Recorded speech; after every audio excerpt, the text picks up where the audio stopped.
নমস্কাৰ মই অনিৰ্বাণ আপোনালোকে চাই আছে দি ক্ৰছ কাৰেণ্ট সিদিনালৈকে দেশৰ ৰাজনীতিত বিতৰ্কৰ কেন্দ্ৰবিন্দু হৈ থকা গৌতম আদানীৰ প্ৰৱেশ ঘটিছে অসমত পৰ্বতজোৰাৰ সৌৰ শক্তি প্ৰকল্পৰ পৰা আৰম্ভ হোৱা বিবাদ এতিয়া গুৱাহাটী আহি পাইছে গুৱাহাটী বিমানবন্দৰৰ সমীপত আদানীৰ এৰচিটিৰ বাবে 410 বিঘা ভূমি অধিগ্ৰহণ কৰিবলৈ লৈছে অসম চৰকাৰে মুখ্যমন্ত্ৰী ডক্টৰ হিমন্ত বিশ্ব শৰ্মাই এই ভূমি অধিগ্ৰহণ এৰচিটিৰ বাবে নহয় বুলি কৈছে অথচ ভূমি অধিগ্ৰহণৰ জাননীত স্পষ্টকৈ এৰচিটিৰ প্ৰসংগ উল্লেখ আছে হি যি কি নহওক অসমত আদানীৰ সাম্ৰাজ্য বিস্তাৰৰ প্ৰক্ৰিয়া অৱশেষত আনুষ্ঠানিকভাৱে আৰম্ভ হৈছে এইগৰাকী গৌতম আদানীৰ ব্যৱসায়িক সাম্ৰাজ্য কেনেকৈ সমগ্ৰ দেশত বিস্তাৰিত হ'বলৈ পালে কেনেকৈ 2014 চনত নৰেন্দ্ৰ মোদীৰ অভ্যুত্থানৰ লগে লগে গৌতম আদানী নামৰ ব্যৱসায়ীগৰাকীৰো ভাগ্যোদয় হ'বলৈ পালে সেয়া চিনেমাৰ দৰে চমকপ্ৰদ কাহিনী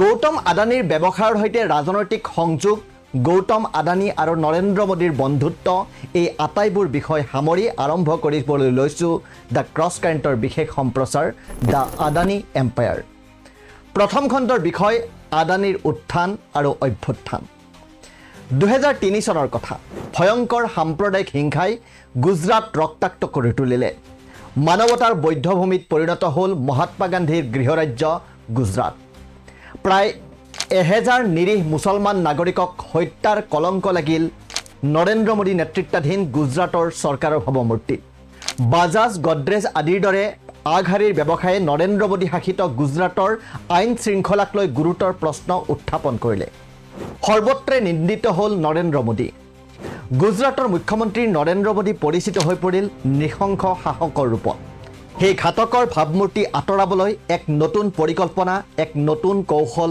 ৰচনা হ'ল মোদীৰ কাষ চাপি আহিল গুজৰাটৰ ব্যৱসায়িক লবি 2003 চনত আয়োজন কৰা হ'ল ভাইব্ৰেণ্ট গুজৰাট এজন সাম্প্ৰদায়িক ব্যক্তিৰ পৰা উন্নয়নৰ প্ৰতি উৎসৰ্গিত ব্যক্তিৰ ভাৱমূৰ্তি তৈয়াৰ কৰাৰ প্ৰস্তুতি চলিল এই সামিটলৈ দেশৰ আগশাৰীৰ উদ্যোগপতিসকলক নিমন্ত্ৰণ জনোৱা হ'ল সকলোৰে চকু আছিল মুকেশ আম্বানীৰ ওপৰত কিন্তু উপস্থিত সকলোকে আচৰিত কৰি গৌতম আদানীয়ে গুজৰাটত 15,000 কোটি বিনিয়োগ কৰিব বুলি ঘোষণা কৰিলে সেয়াই আৰম্ভণি তাৰ পাছত এটা দশকত গৌতম আদানীৰ কোম্পানীৰ বছৰি টাৰ্ণঅভাৰ 3,300 কোটি টকাৰ পৰা 2013 চনত 47,000 কোটি টকালৈ বৃদ্ধি পালে গৌতম আদানীৰ জন্ম 1962 চনত আহমেদাবাদৰ এটা সাধাৰণ পৰিয়ালত আধাতে শিক্ষা সামৰা কলেজৰ এজন ড্ৰপ আউট ছাত্ৰ 1978 চনত হীৰাৰ ব্যৱসায় কৰিবলৈ তেওঁ মুম্বাইলৈ গুচি যায় মুম্বাইত কিছুদিন হীৰাৰ ব্যৱসায়ত জড়িত থকাৰ পাছত আকৌ গুজৰাটলৈ তেওঁৰ উভতনি যাত্ৰা এইবাৰ তেওঁ হাত দিয়ে প্লাষ্টিকৰ ব্যৱসায়ত সেয়া 1981 চনৰ কথা গুজৰাটত থকা সম্পৰ্কীয় ভাতৃৰ প্লাষ্টিকৰ ব্যৱসায়ৰ সৈতে তেওঁ জড়িত হৈ পৰে কিন্তু কোনোমতেহে সেই ব্যৱসায় চলি থাকিল কাৰণ প্লাষ্টিকৰ সামগ্ৰী নিৰ্মাণ কৰা কোম্পানীটোৰ বাবে মাহেকত 20 টন পলিভিনাইল ক্লৰাইডৰ প্ৰয়োজন হৈছিল কিন্তু সেই সময়ত ভাৰতৰ একমাত্ৰ পলিভিনাইল ক্লৰাইড উৎপাদনকাৰী IPCL মাত্ৰ 2 টনহে যোগান ধৰিব পাৰিছিল সুযোগ বুজি 1988 চনত আদানীয়ে কান্দালা চহৰলৈ প্লাষ্টিকৰ সামগ্ৰী আমদানি কৰিবলৈ আৰম্ভ কৰে আদানী আছিল মৃদুভাষী মানুহ তেওঁক সহজতে ব্যৱসায়ীসকলে বিশ্বাস কৰিবলৈ ল'লে তেওঁ সৰু সৰু প্লাষ্টিকৰ ব্যৱসায়ীসকলৰ পৰা সামগ্ৰীৰ অৰ্ডাৰ লৈ বৃহৎ মাত্ৰাত আমদানি কৰিবলৈ আৰম্ভ কৰিলে এসময়ত গুজৰাটৰ ৰাজহুৱা খণ্ডৰ প্ৰতিষ্ঠান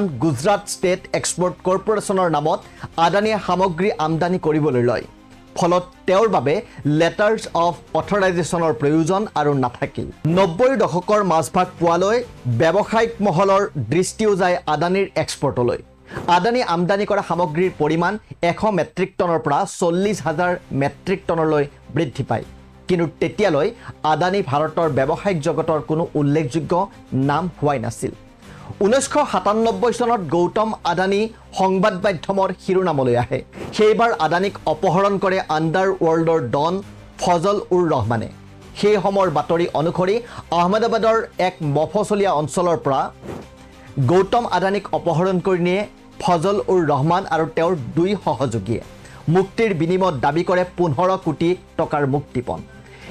এই অপহৰণৰ আঁৰত আছিল ডুবাইত বহি থকা গেংষ্টাৰ ইৰফান গোগা। 1997-98 চনত আদানীয়ে আমদানি ৰপ্তানিৰ লগতে বন্দৰ আৰু শক্তিখণ্ডৰ ব্যৱসায়তো হাত দিয়ে। সেই ব্যৱসায় চলি থাকোঁতে 1999 চনত ডাইৰেক্টৰ অফ ৰেভিনিউ ইণ্টেলিজেন্সে গ্ৰেপ্তাৰ কৰে গৌতম আদানীৰ ভাতৃ ৰাজেশ আদানীক।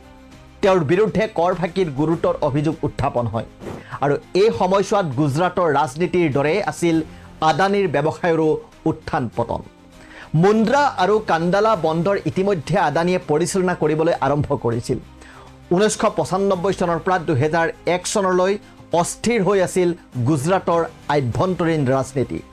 2001 চনত কেশুভাই পেটেলক আঁতৰাই গুজৰাটৰ মুখ্যমন্ত্ৰীৰ দায়িত্ব দিয়া হয় নৰেন্দ্ৰ মোদীক। সেই সময়ত মোদীক ধনৰ প্ৰয়োজন হৈছিল, কিন্তু গৌতম আদানীক প্ৰথম অৱস্থাত নৰেন্দ্ৰ মোদীয়ে বিশ্বাসত ল'ব পৰা নাছিল, কাৰণ গৌতম আদানীৰ ব্যৱসায়ৰ দ্ৰুত বিকাশ মোদীয়ে চকুৰ সন্মুখত দেখিছে। লগতে দেখিছে আদানী আৰু কেশুভাই পেটেলৰ ঘনিষ্ঠ সম্পৰ্ক। সেই সময়তে 2002 চনৰ ফেব্ৰুৱাৰী মাহৰ পৰা আৰম্ভ হোৱা ভয়ংকৰ সাম্প্ৰদায়িক সংঘৰ্ষই তছনছ কৰি যায় গুজৰাটক। CIIৰ দৰে ব্যৱসায়িক সংগঠনে নৰেন্দ্ৰ মোদীৰ ভূমিকাক কঠোৰ সমালোচনা কৰে। তেনে সময়ত গুজৰাটৰ এটা স্থানীয় ব্যৱসায়িক গোট কাষ চাপি যায় নৰেন্দ্ৰ মোদীৰ। আদানীও নৰেন্দ্ৰ মোদীৰ ঘনিষ্ঠ মহলৰ সোমাই পৰে। সাম্প্ৰদায়িক সংঘৰ্ষৰ পাছত মোদীৰ হেৰুৱা ভাৱমূৰ্তি ঘূৰাই অনাৰ প্ৰচেষ্টাৰে 2003 চনৰ ছেপ্টেম্বৰত আয়োজন কৰা হয় ভাইব্ৰেণ্ট গুজৰাট, য'ত সকলোকে আচৰিত কৰি গুজৰাটত 15,000 কোটিৰ বিনিয়োগ কৰিব বুলি ঘোষণা কৰে গৌতম আদানীয়ে। সেয়াই আৰম্ভণি মাত্ৰ। গুজৰাট মডেলে পৰিচিতি লাভ কৰিবলৈ লোৱাৰ লগে লগে এজন সাধাৰণ কয়লা আমদানিকাৰীৰ পৰা 2006 চনত আদানী পৰিচিত হৈ পৰে দেশৰ আটাইতকৈ ডাঙৰ কোল ইম্পৰ্টাৰ হিচাপে।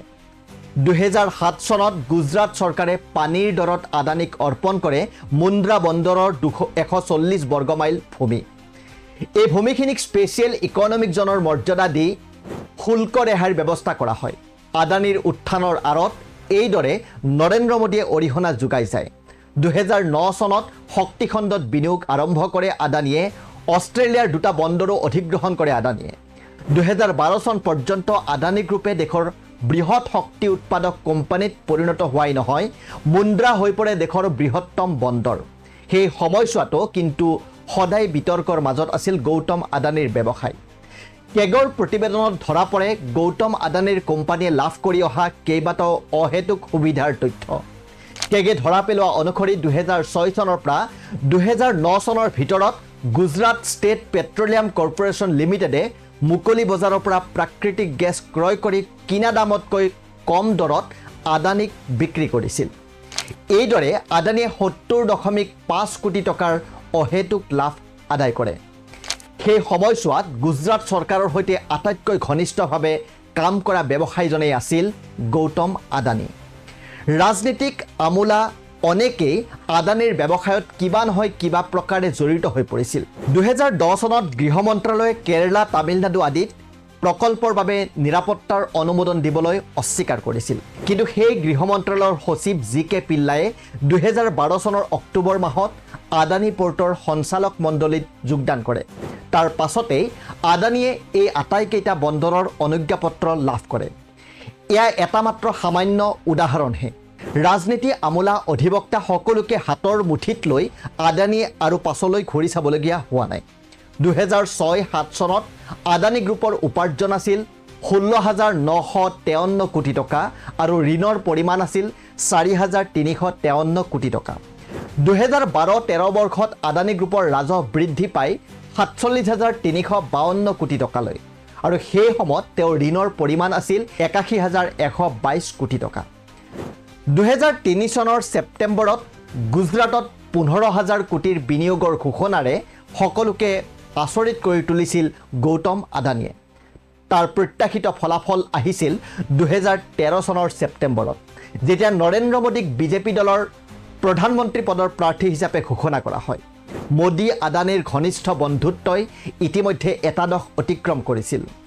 2014 চনৰ 16 মে'ত প্ৰচণ্ড সংখ্যাগৰিষ্ঠতাৰে ক্ষমতালৈ আহে বিজেপি। 22 মে'ত প্ৰধানমন্ত্ৰী পদৰ বাবে শপত গ্ৰহণ কৰিবলৈ আহমেদাবাদৰ পৰা দিল্লীলৈ উৰা মাৰে নৰেন্দ্ৰ মোদীয়ে। উৰণৰ প্ৰাক মুহূৰ্তত স্পষ্টকৈ দেখা যায় বিমানত লিখা থকা এটা নাম আদানী